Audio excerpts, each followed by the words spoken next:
we also have trainers advanced workshop. So a recent one that we just organized that was super exciting for us is that we had a workshop with Saida Cruz-Bacani, who is also a foreign domestic worker turned photographer here in Hong Kong. And she gave our ambassadors lots of feedback on their photos, as well as any photo tips that she has for them. And so it's just a really inspiring. Limited time, so if we could just turn to someone next to us and just briefly introduce ourselves and also maybe share what brings you to the writing workshop, or if you already know and your best friends already, talk about what is it about writing that you would like to know. So maybe take 咁我冇同佢講點樣，咁你好似平時咁樣食飯啊？哦，好啦，咁我認咯，咁嘅係應該。好，好似朋友咁樣咯。So they are good friends with each other.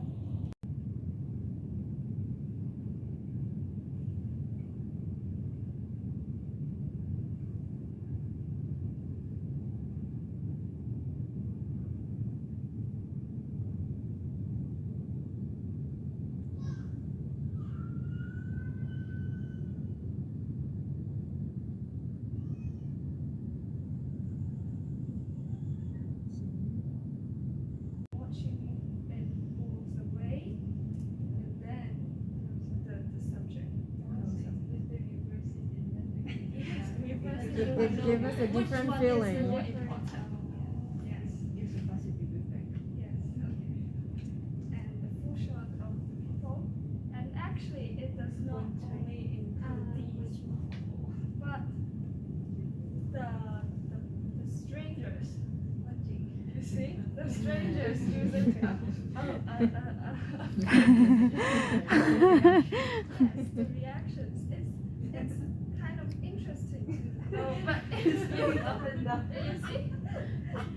You see? Or the third person, yeah, first or third person. Like which is more impactful? For example, like saying,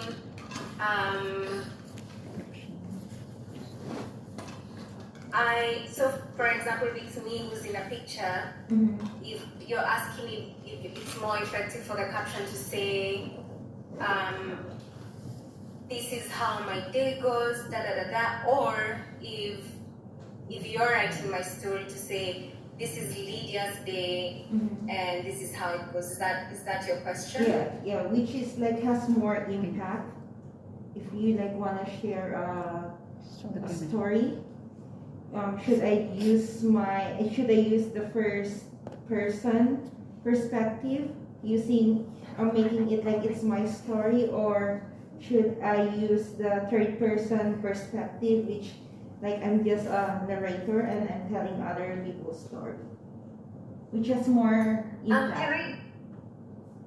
Can I be entirely honest? I also struggle with this just a bit, because I feel like either of them can be equally as effective depending on maybe what parts of the story you are in, and I suppose also depending on the medium I'm sharing my story on.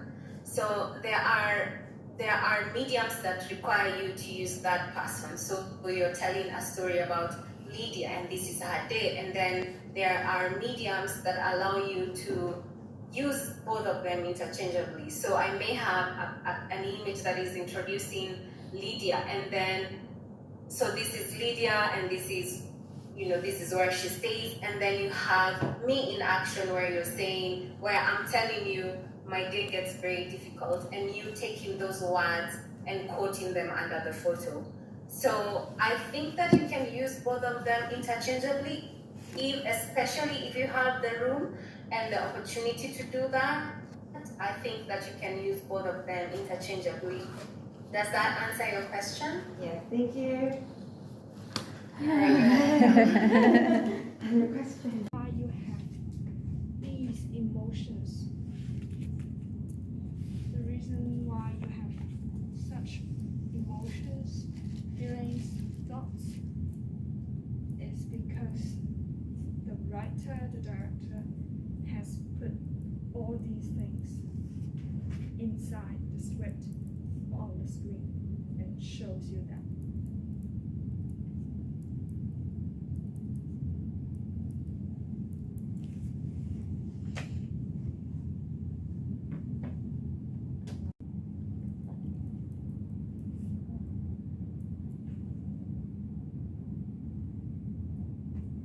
So usually the format would be like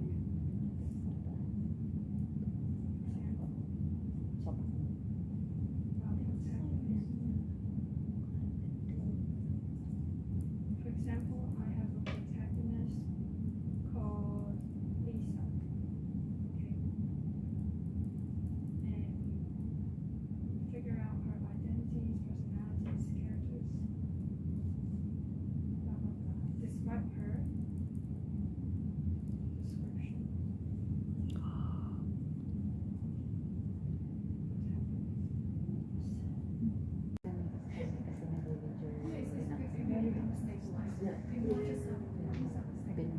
Libreng mangarap. Oo, unlimited mga aras kaya. Pwedeng kumain na lang tayo ng McDonald's. Hindi na lang tayo gagawa nito.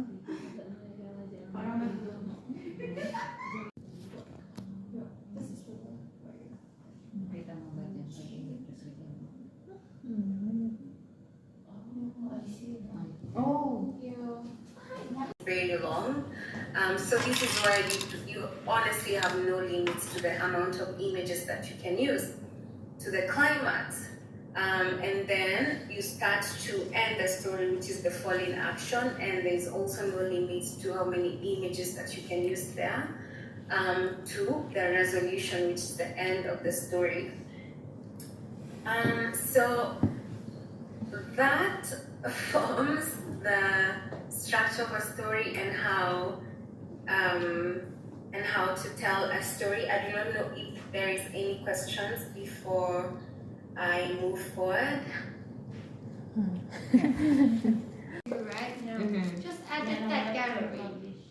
Because your selected pages, especially the first one, the first gallery actually is connected to the selected page. So just now I have just show how to edit the gallery here.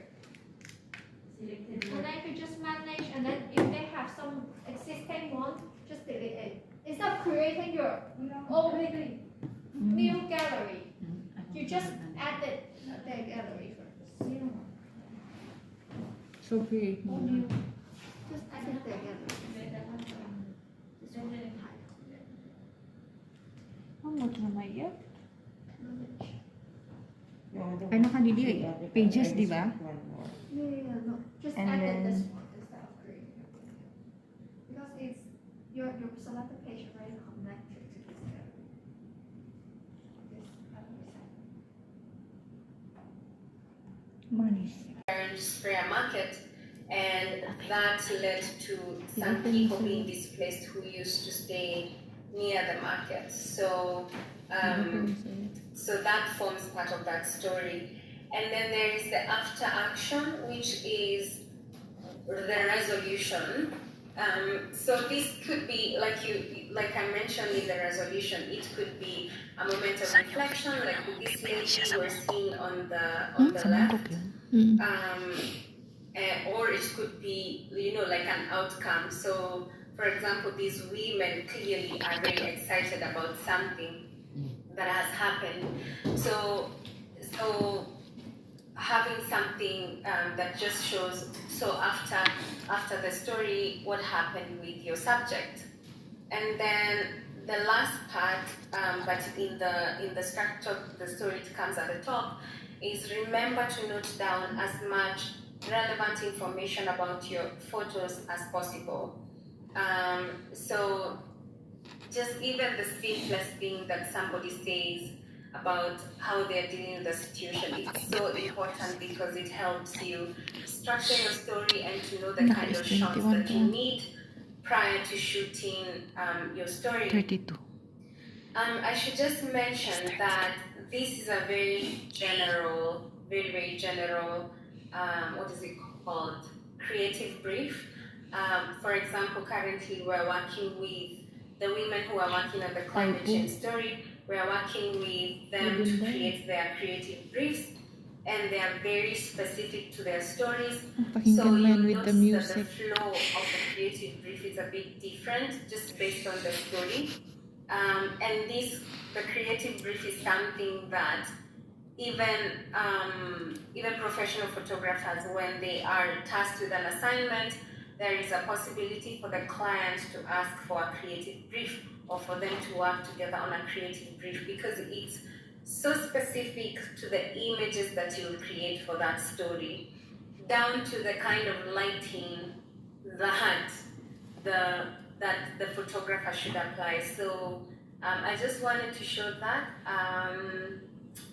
Yes, and that is the end of my presentation. Wow. Making you sweat.